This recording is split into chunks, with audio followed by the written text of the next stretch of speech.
আসসালামু আলাইকুম, আমি রিমন আহমেদ।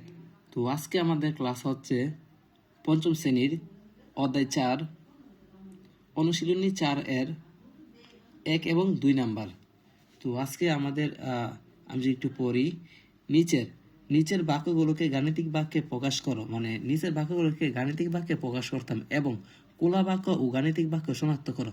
কোনটা খোলা বাক্য এবং কোনটা গাণিতিক বাক্য সেটা শনাক্ত করতে হবে।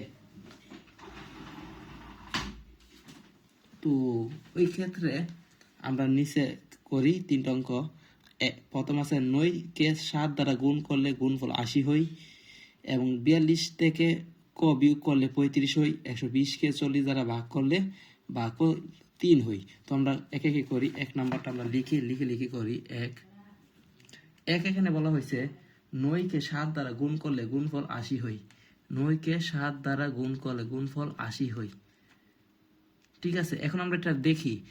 7 নং 63, 7 নং কিন্তু 63 আসে, 80 আসে না। তাহলে এটা মিথ্যা, ভুল। তাহলে এটা কি বাক্য? সুতরাং এটি গাণিতিক বাক্য। এটা কিন্তু গাণিতিক বাক্য, মানে অঙ্ক। ঠিক আছে, গাণিতিক বাক্য। গাণিতিক বাক্য মানে 1 2 3 4 5 6 এইগুলা। এটি গাণিতিক বাক্য এবং এটি মিথ্যা। এখন মিথ্যা যে এটা আমরা কিভাবে বুঝলাম? আপনাদের প্রশ্ন এটা যে মিথ্যা, এটা আমি কিভাবে বুঝলাম? মিথ্যা হচ্ছে 7 নং 63 80 দেওয়া আছে সেজন্য। এখন 2 নাম্বারটা হচ্ছে 42 থেকে ক বিয়োগ করলে 35 হবে। 42 মাইনাস ক সমান 35 হবে। এখন এখানে যদি 7 বসে তাহলে কিন্তু হই, তাহলে এটা কিন্তু হতেও পারে, কারণ এখানে যেহেতু ক এর মান আছে।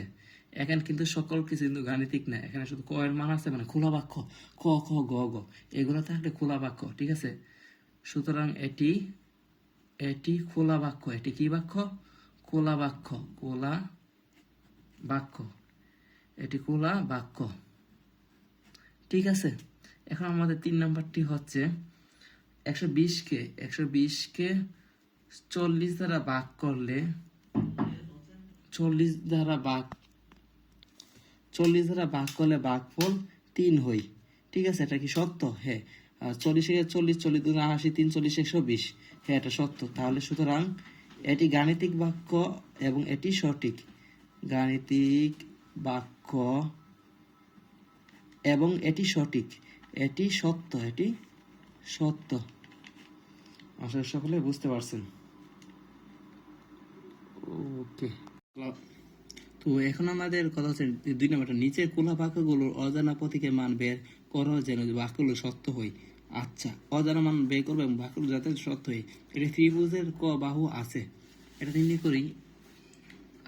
একটি ত্রিভুজের ক বাহু দেওয়া আছে, তাহলে আমরা কি জানি? আমরা কিন্তু জানি ত্রিভুজের বাহু 3টি। ত্রিভুজের বাহু কিন্তু 3টি থাকে। তাহলে সুতরাং ক বাহু যদি দেওয়া থাকে, হ্যাঁ, তাহলে আমরা নির্ণয় করব ক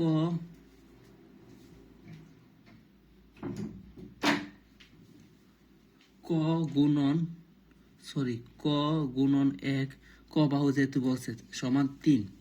ঠিক আছে, আর 1 দিয়ে কোনো মান আসবে না। দেখেন, যদি আমরা বা ক এর মান নির্ণয় করি সমান 3 বা কিন্তু 1 হই, সুতরাং ক সমান 3। তাহলে গাণিতিক বাক্যটি হবে 3। এখন 2 নম্বর প্রশ্নটা যদি আমরা একটু পড়ি, ক টাকা জিনিস কিনে 27 টাকা 50 টাকা দিয়ে 23 টাকা ফেরত নেওয়া হলো। ক টাকা দিয়ে 50 টাকা দিয়ে ক টাকা জিনিস কিনছে, 50 টাকা দিয়ে 23 টাকা ফেরত পাওয়া হলো।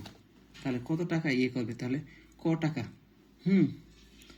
ক যোগ 23, হ্যাঁ, 23 টাকা ফেরত পাইছে, যোগ হইছে, আর ক আর সমান 50 টাকা দিয়েছিল। এখন ক এর মান নির্ণয় করতে চাইলে 50 মাইনাস, তাহলে এখন 50 মাইনাস 23 হবে। এদিকে প্লাস আছে, এদিকে মাইনাস। সুতরাং ক সমান 27। তাহলে ক এর মান কি হবে? 27 টাকা। 27 টাকা দিয়ে কিনছে, 23 টাকা ফেরত পাইছে। আসলে সকলে বুঝতে পারছেন।